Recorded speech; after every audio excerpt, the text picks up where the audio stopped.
यह केवल भविष्य की काशी की कहानी नहीं है, यह समय के उस शाप की दास्तान है जो धर्म और अधर्म के बीच की रेखा को धुंधला कर चुका है। 6000 वर्षों से मैं प्रायश्चित के लिए भटक रहा हूं, अपने श्राप का अंत खोजते हुए। सुमति एक ऐसी स्त्री है जिसने मौत को चुनौती दी। वह युगों से चली आ रही भविष्यवाणी की आखिरी कड़ी है।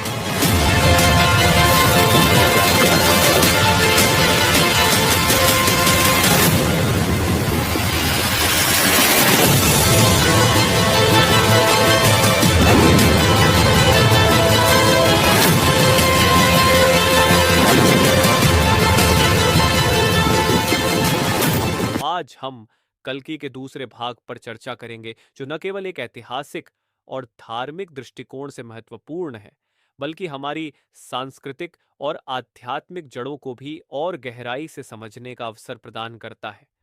ये कथा न केवल हमारे धर्म ग्रंथों में वर्णित भगवान विष्णु के 10वें अवतार के बारे में है, बल्कि यह मानवता को न्याय, धर्म और सत्य के मार्ग पर चलने की प्रेरणा देती है। कल की अवतार का उल्लेख पुराणों और विशेषकर श्रीमद् भागवत महापुराण में मिलता है। ये कहा गया है कि कलयुग के अंत में जब अधर्म अपने चरम पर होगा, तब भगवान विष्णु कल्कि के रूप में प्रकट होंगे।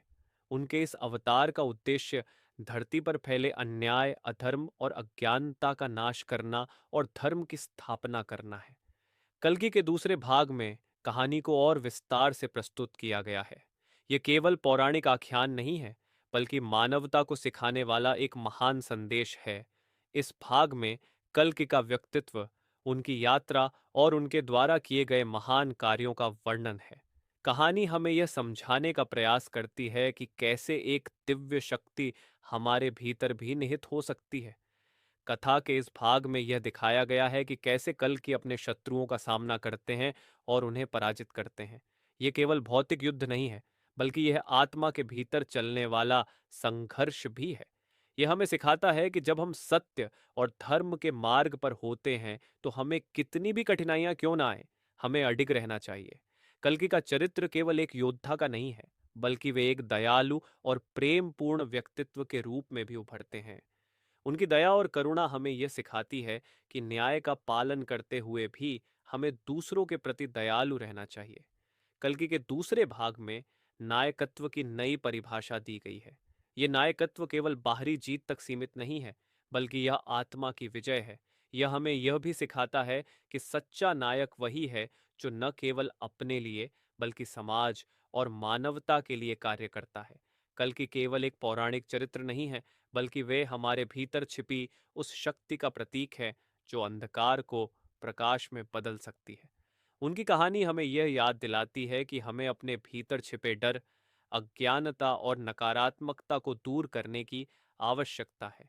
कल्कि का दूसरा भाग न केवल धार्मिक दृष्टिकोण से महत्वपूर्ण है, बल्कि यह समाज में व्याप्त समस्याओं के समाधान की ओर भी इंगित करता है।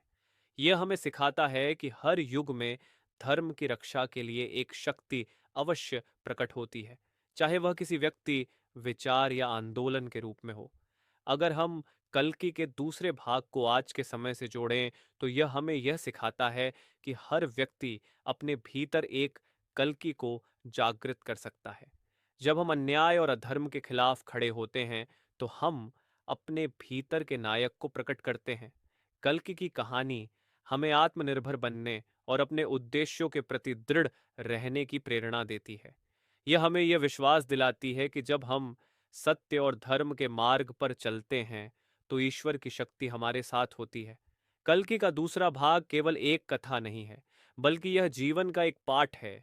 यह हमें न केवल धर्म और न्याय के मार्ग पर चलने की प्रेरणा देता है, बल्कि हमें यह भी सिखाता है कि कैसे अपने भीतर की शक्तियों को पहचान कर दुनिया को बेहतर बनाया जा सकता है।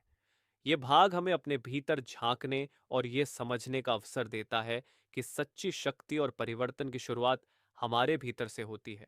कल्कि की कथा हमें यह याद दिलाती है कि जब भी दुनिया पर अधर्म और अज्ञान का अंधकार छाता है, तब प्रकाश अवश्य प्रकट होता है।